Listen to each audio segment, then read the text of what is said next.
Right, Right, let's cool. go. Welcome to the Sports Editors. So great to have you chat about your interesting rugby career and all your involvement that you've been in with. It's so good. It seems exciting. It seems like you've been involved in many, many areas. So can't wait to hear what you have to say. But we're going to start off with your international career with Wales. And it started off well with the win against England. Yes. And not the friendliest of encounters. Did you enjoy the English rivalry more than any other fixture you played? Well, firstly, Ryan, thank you for asking me, by way of a mutual friend, Rupert Moon, as you said. So it's lovely to speak to you, and particularly, I'm speaking to you from Wales, my favourite country, but my second favourite place is South Africa, in particular Cape Town. So yeah. it's a great pleasure and I mustn't forget Namibia, of course, but my African brothers. So it's lovely to be part of it, and thank you for asking me to come on, and look forward to chatting. Yes, my Welsh career, yeah, it was interesting because there was a bit of an issue, not as great as the pandemic we're currently suffering, but it was a foot and mouth issue back in the mid-80s, and the England-Wales game was supposed to have been played. I think it was in February time, and it didn't get played until the April time. And during that period, two of the number 8s, because I was only 21 at the time, two of the number 8s, Eddie Butler and Richard Moriarty, had got injured. So there was an opening for a young fella. So they picked me, and it was amazing because the England-Wales rivalry is really, it goes back centuries, as we all know, and it was an amazing opportunity and an occasion to play against England. It is, people still today regard it as the premier fixture in the Six Nations. Well, if it's English or Welsh, it is anyway. So and the rivalry is fantastic, and it started pretty well, although I had a few difficult games or tough games against England preceding the first one. The first one was pretty good.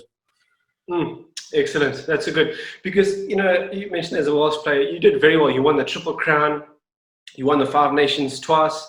Was it sort of that tougher approach that Wales took in those times to actually get through and do as well as they did?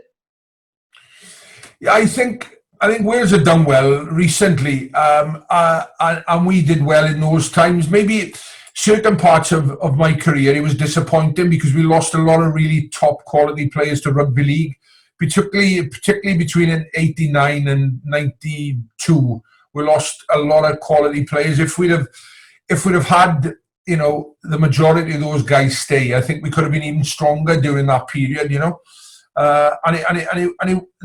was based around a lot of hard work.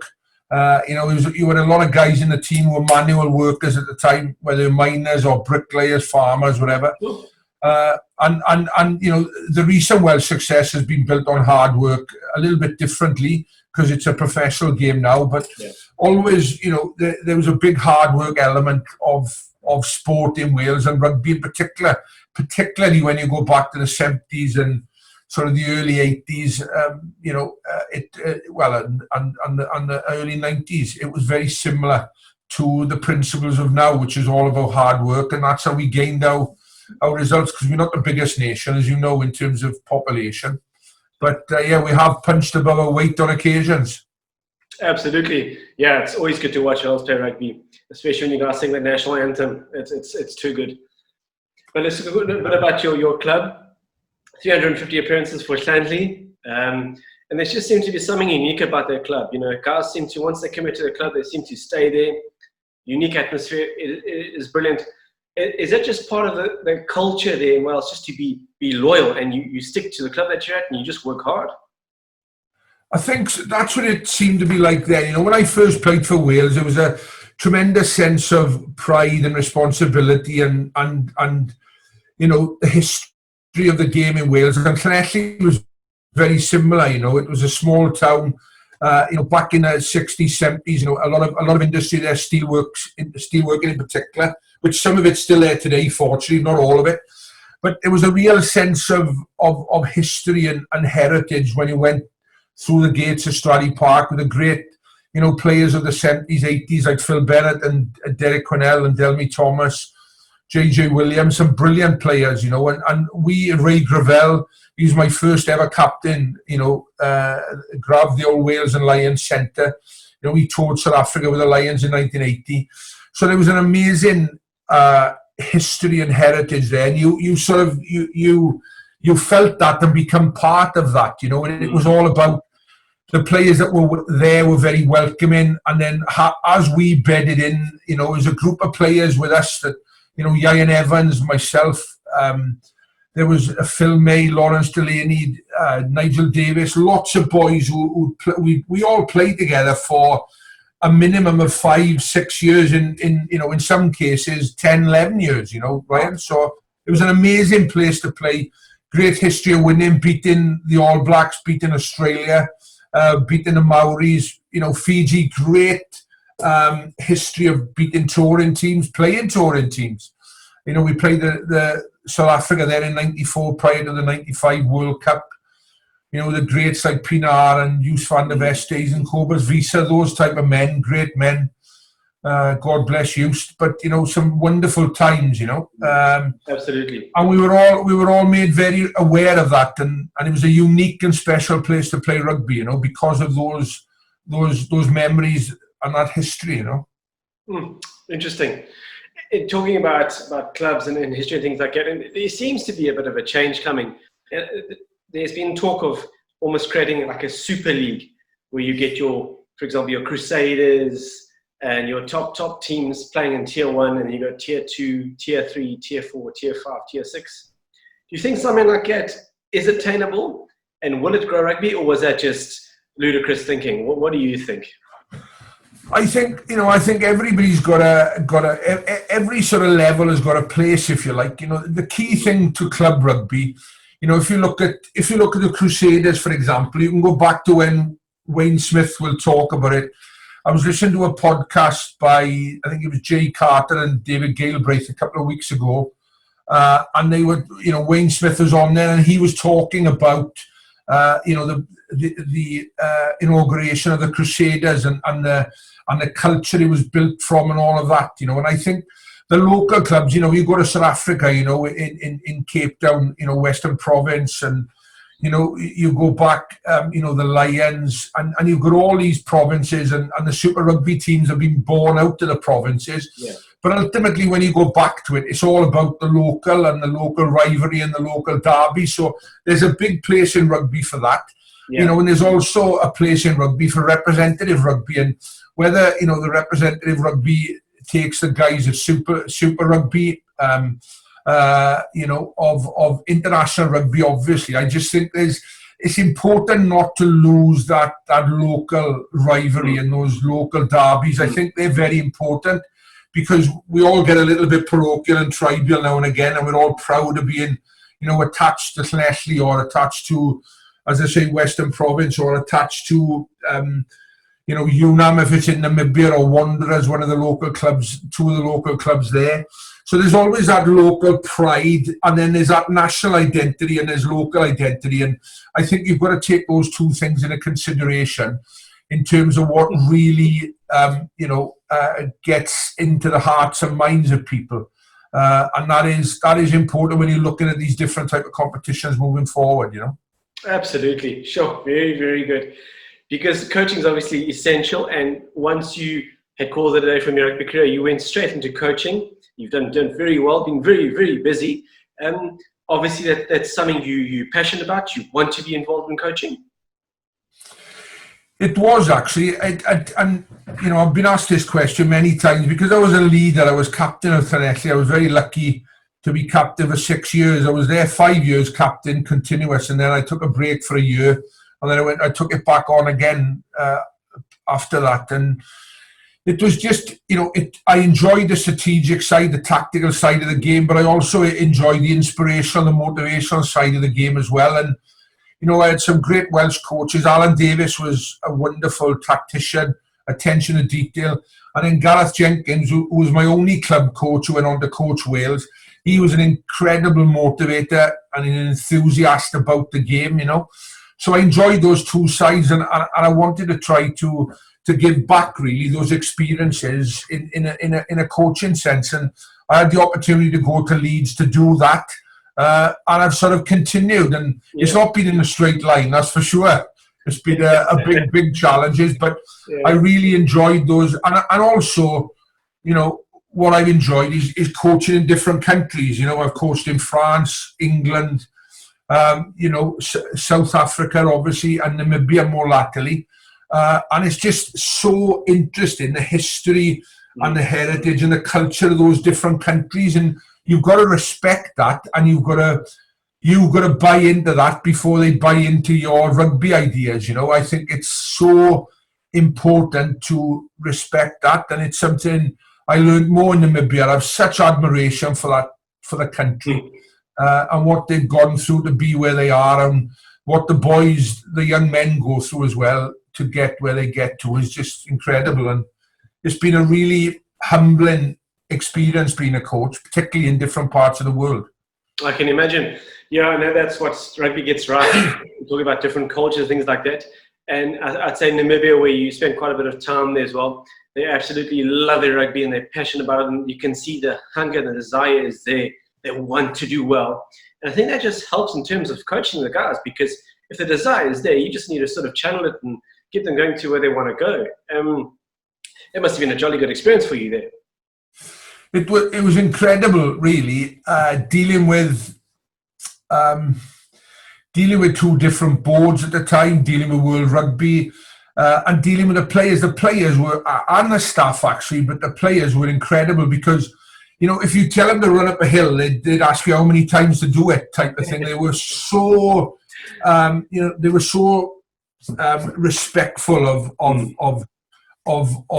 us, and what we found was we created a lot of momentum in that way. But as we went on, we tried to improve the self-awareness of the individual players, and in turn then their awareness of others was improved, and it made them become far more self-reliant, self-driven than they'd ever been. And they learned so much, and their effort to learn about themselves and then about others for the benefit of the team was incredible. And the pride that they had, you know, putting that fish eagle on their chest was incredible. And for us to go to the last two World Cups and be, you know, relatively competitive against certain people, you know, was certain teams, like being 10-9 down after 37 minutes against New Zealand was incredible. Although the final scoreboard looked a little bit uncomfortable, for us to be in that position is an incredible testament to the players and their families and the country and what it was built on, and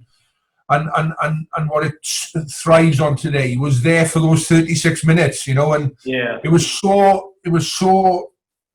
heartbreaking not for them to have that opportunity to play against Canada in the last game, where they could have won it and created a bit of history for themselves and created a wonderful, you know, legacy for the next generation to build on, you know.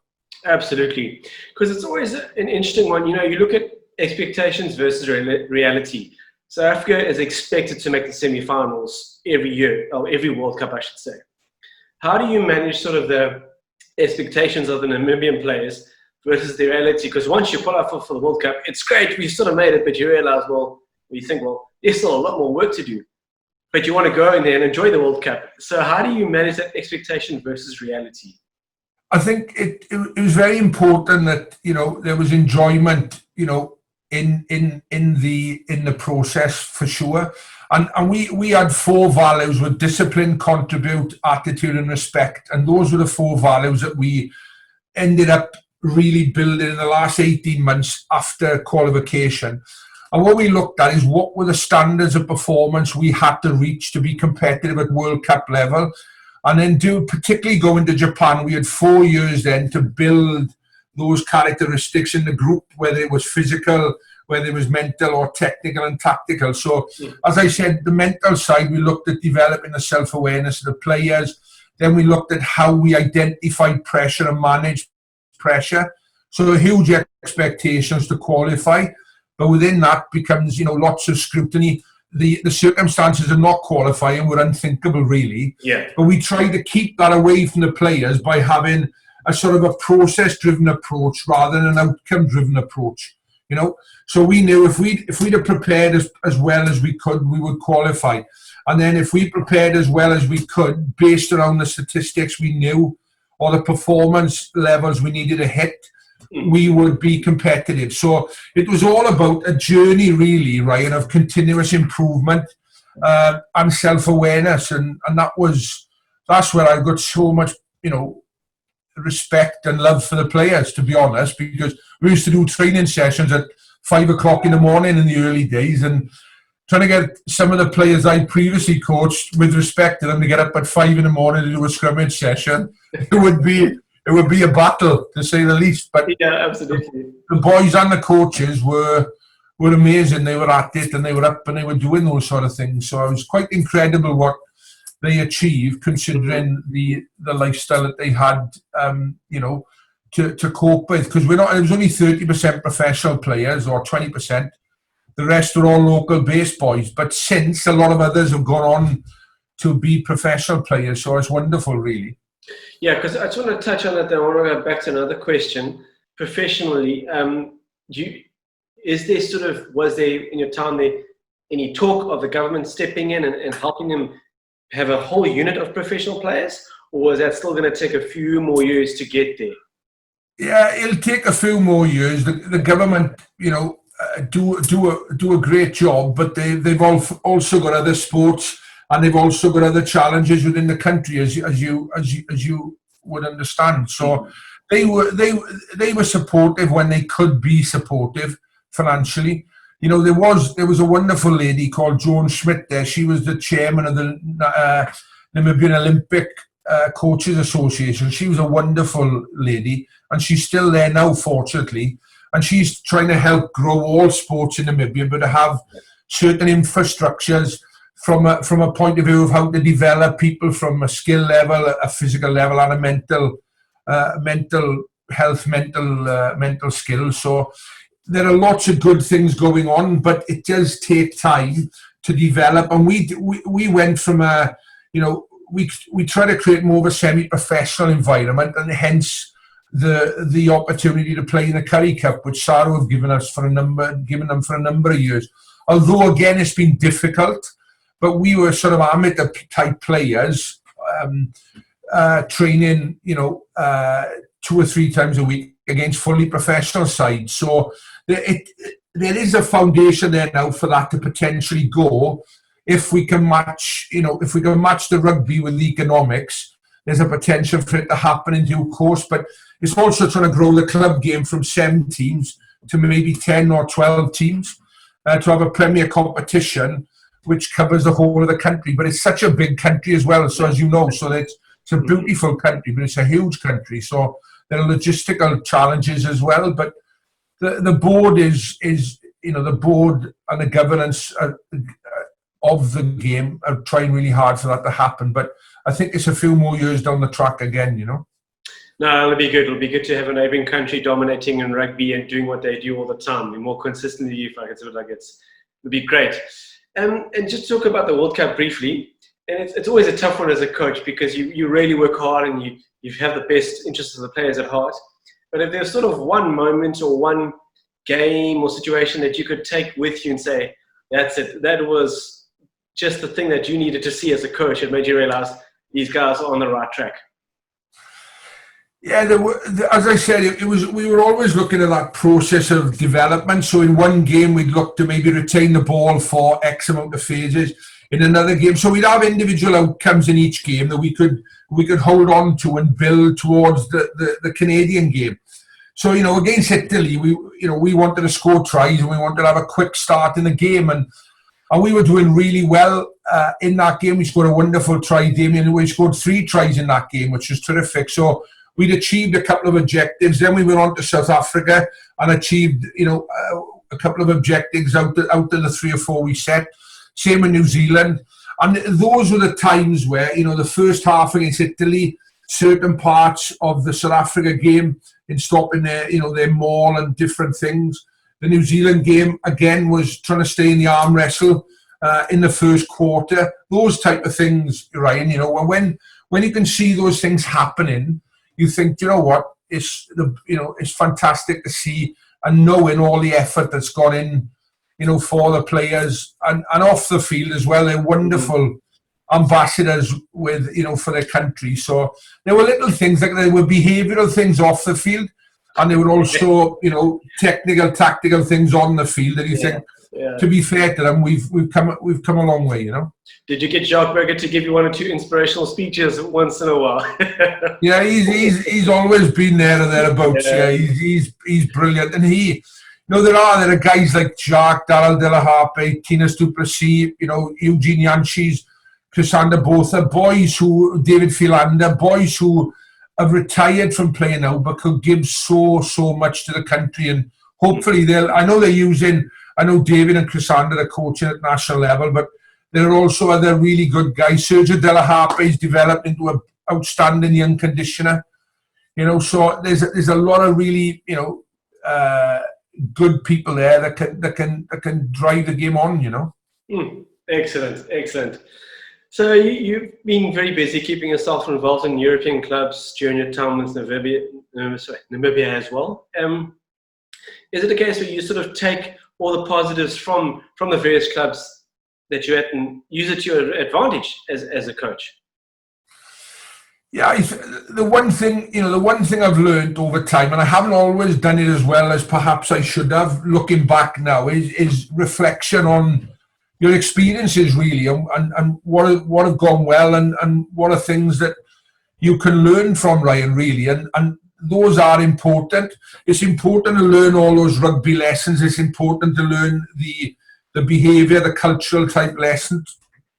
And when you go into a new country, or to a new place, or even coming back home to Wales to coach, it's researching what the trends are, the way people behave, the history of the country on and off the field. So all those little things, are very important to take into account and remember, and how you then can apply something different. And you've got to win, the hearts and minds. You've got to win the hearts and minds. People don't buy into plans. They buy into movements or into causes, things that, intrinsically move them or touch them, or get them excited about whatever that might be, to get out of bed in the morning and do a scrum session at 5 o'clock, for example. So it's all about learning and reflecting on your experiences, learning from them, and then applying them into the context that you currently find yourself in. That's excellent. That's so good. Because you obviously now back in England doing a bit of coaching there. Am I right in saying that you are with Yorkshire Carnegie? Is that right? Yeah, it's going to be called Leeds Tykes from now on, but that's what it was when I was there first 20 odd years ago. But yeah, it's just to try to, the club has sort of dropped from the Premiership to from Tier 1 level really to Tier 3 level in England now. So it's about trying to reset the club and, build it on 4 key pillars: coaching, talent, ID, governance and partnerships, and try and reset the club with a group of people and try and get it moving forward again. And it was the first club that gave me an opportunity to play rugby. So when they asked me to go back and be part of this sort of reset effort, I'll do that for a period of time. And then also I've got a leadership company where I do a lot of, sort of speaking about leadership, building teams, creating cultures, operating under pressure, that type of thing. So we put that into companies, into businesses, and it's all, it's all around coaching and leadership.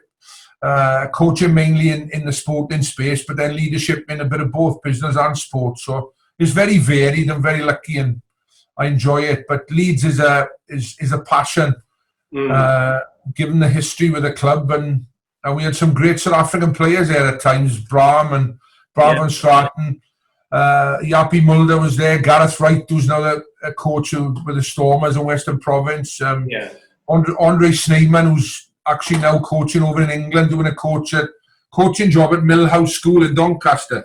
So Snays is over. So we've had a lot of good, great South African players, great men as well, So that's excellent.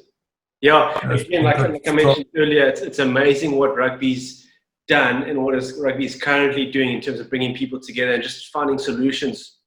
Because I think many people are finding themselves in interesting situations but rugby just seems to keep on winning. So it's really, really good to see. Let's talk about an interesting competition that you've won twice, the Six Nations. Who's going to pip it? It seems like it's tight between France and England. It's going to be really, really tight this year. But who's your money on? And then going forward, Fiji and I forgot another country that's involved. Japan, yeah. Japan. So first up, the current one, who's going to win it? And going forward. It's. I think England will, although France have obviously changed the coaching team this year and put in some outstanding performance. They're a country, you're gonna have to watch them in 2023. They're gonna be really challenging to win the World Cup. But I think England will pip it this particular one, and then obviously, hopefully, 2021 will be back to normal.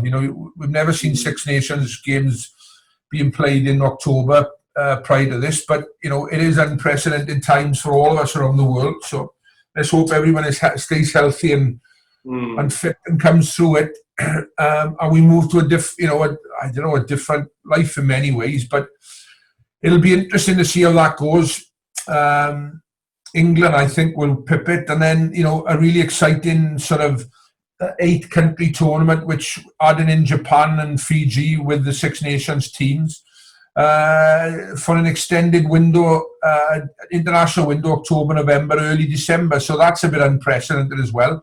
Yeah. But it's hopefully, working towards a global calendar as well at some point, which would be really terrific for international rugby and club rugby. And I think if they went into slots of time, I think, both the game as a whole would benefit from it, particularly the club game, So some exciting times ahead, but I also think some tough decisions to be made, particularly, at the club game to blend in with the international game. Absolutely. Yeah, but I think it's keeping everyone on their toes to see what happens next. It's all good. So I'll touch on one thing as we sort of draw to an end. You look at World Cups, and it has been dominated by the Southern Hemisphere.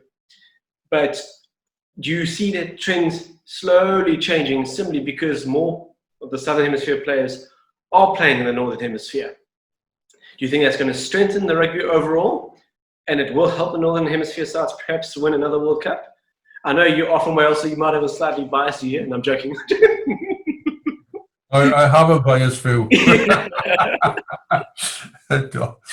But it's always an interesting topic because, the Southern Hemisphere guys are always proud. We've won 8 World Cups and the Northern Hemisphere have only won 1. But the Northern Hemisphere are playing jolly good rugby at the moment. Surely it's just a matter of time. Yeah, I think you could look at lots of reasoning at times for the sort of Southern Hemisphere dominance to a degree, I suppose, particularly at World Cup time, as you say, in terms of preparation and timings at the end of the season, the length of, like you could say sometimes Super Rugby is a sprint and the English Premiership is a marathon because of the time and the amount of games, etc., etc. So there's a lot of things to take into account. Conditions. When we play, the conditions of the fields. Hot, dry tracks, wet, muddy tracks. Although nowadays at professional level, the playing surfaces in the Northern Hemisphere and the Southern Hemisphere are amazing. So I think, over the period of time, I think that the game is 2 different styles again, whereas it's speed and skill, and it's about movement. But in the Northern Hemisphere, it's more close quarter at times. There's a lot of mauling, picking and going around the rucks. So I think that, what's happened is Southern Hemisphere teams have learned a bit more about the Northern Hemisphere games because of coaches and players being here. And I think vice versa, you are saying, I'd love to coach in the Southern Hemisphere for a period of time, Super Rugby or Currie Cup rugby. I had the experience with Namibia. And I'd love to have the experience again. So it's about that understanding of the 2 different styles. And I think whenever you get players and coaches in either or, they will all take, because if you can blend the Southern Hemisphere and Northern Hemisphere style together, it would be pretty impressive. So I think it's a good thing. And I think, both teams Both styles, I think, are good and have their place in at certain times. If you look at South Africa, you know, their pressure game without the ball during the World Cup was incredible, and their work rate, you know, was amazing. They were coached, you know, they were strength and conditioned by a Welshman,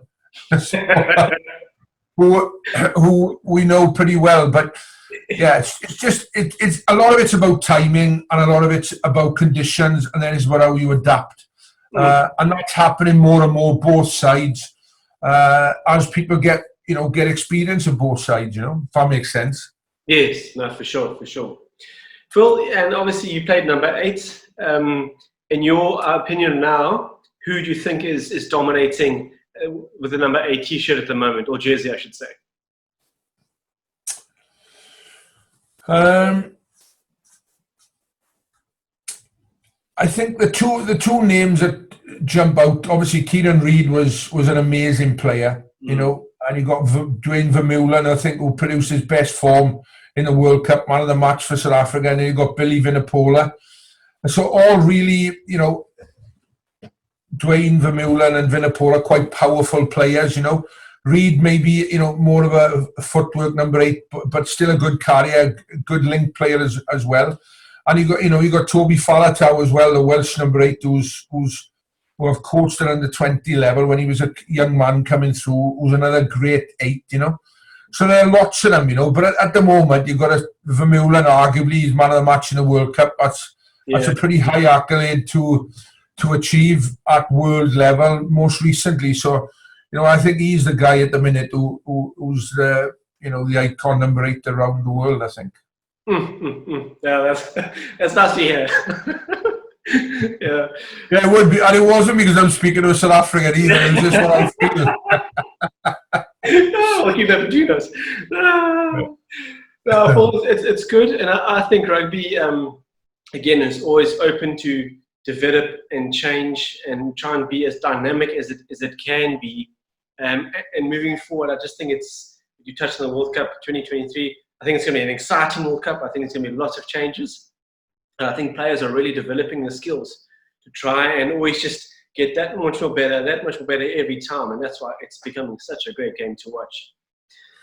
Yeah. I think speed, power and skill are going to be the real, not that they are not now, but I think those will be the 3 key words. The game is getting faster, you know, so it requires people to obviously be quicker, whether it's quicker around the field, whether it's quicker off the ground, whether it's quicker reactions. So, you know, there's those are the 3 words I think we'll see, you know, really coming into their own, or the 3 key components that we're going to try and develop in rugby players as the game is getting quicker. World Rugby are trying to speed it up, make it safer, which is hugely important, of course. But yeah, it's going to be an exciting time. And when you look at the French, they have a lot of skill and flair. They got some big men as well, but big buggers. But it's going to be a really interesting next World Cup cycle, I think. Yeah, I think as the time draws closer, maybe we'll have a chat again and discuss who we think is actually going to win it, because I think it's going to be a hard one to decide. I think New Zealand will come back strong, because I don't know how they get it right. But if you look in terms, and perhaps it's similar to Wales, in terms of the number of players playing and their success, what is it? What leads to New Zealand being so successful in terms of purely the number of players they have? I know culture is a big thing. Culture is a massive thing there. Yeah, I just think I think it was. Do you remember Ben Darwin? I think it was Ben Darwin. He was an ex-Wallaby prop, and he works in analytics now. And he did a really interesting bit of research on New Zealand rugby, and he talked. Yes, culture is important, but he also talked about cohesion, and he talked about the cohesion of the system that they have, and then the consistency of that cohesion over periods of time that has led them to be, you know, as consistent as they are, and as skillful as they are under pressure. And I think there's a lot to be said, for that. If you look at a lot of other countries, yes, they'll have good systems, but maybe they're not as cohesive for as long as the New Zealand system has been. Ireland are very similar. Ireland have a very cohesive system, cohesive pathway to developing players through from a schoolboy age, if you like, to a senior rugby age. And I think a lot's to, and Eddie Jones talks about cohesion of system. It is the raw resources that your reality can produce, but it needs to be cohesive and consistent for you to be successful moving forward. And I think that's something I think that they've done really well. That is a consistency there, and there's a real understanding of what they're trying to do, and it's cohesive, and I think that really helps them. Are Wales looking at something similar like that, or do they have something in place? Yeah, I think we're always striving for the connection, between schoolboy rugby into senior rugby, and then the success of the transition from senior rugby, whether from club senior rugby, or regional rugby in Wales to international rugby, and try to get that pathway as cohesive and as seamless as possible. And that's something I know in Wales we are looking at, in terms of bringing schoolboy rugby. There's coach education involved in that. There's mental skills development. There's basic skill development. There's team culture development. All those type of important things, Ryan. I think we're always, everyone's striving to improve that. But I think I would argue New Zealand and Ireland, for small nations like ourselves, Wales, demographically the populations are similar. I think those two stand out. They were number 1, 2, 3 in the world at one stage in 2019. Were the smallest countries, demographic population in the world, and then we obviously had England and South Africa, which are arguably two of the biggest. Yeah, this is true. So much to consider and look at, and again, that's why I said it's such a good game to discuss and analyze, and yeah, it's really, really good. But Phil, it's been so good to chat to you. Thanks so much for your insights and talking about your career and what you've been up to. I think whoever's got you is very lucky to have you, because it's proper look into what happens, so it's really good. Thanks so much, Phil. No, yeah, but stay safe, and thanks a lot. Absolutely. Pleasure. You guys are really great to chat to you. Thank you, Phil. I really appreciate it, because I'm just a human running around here. So thank you so much. No, brilliant. Pleasure. Thanks, Ryan. Thanks a lot. Thanks, Ryan. Thanks for adapting with the time as well. Thank you. Oh, good. Anytime. Appreciate it. Thanks, mate. Take care. Bye now.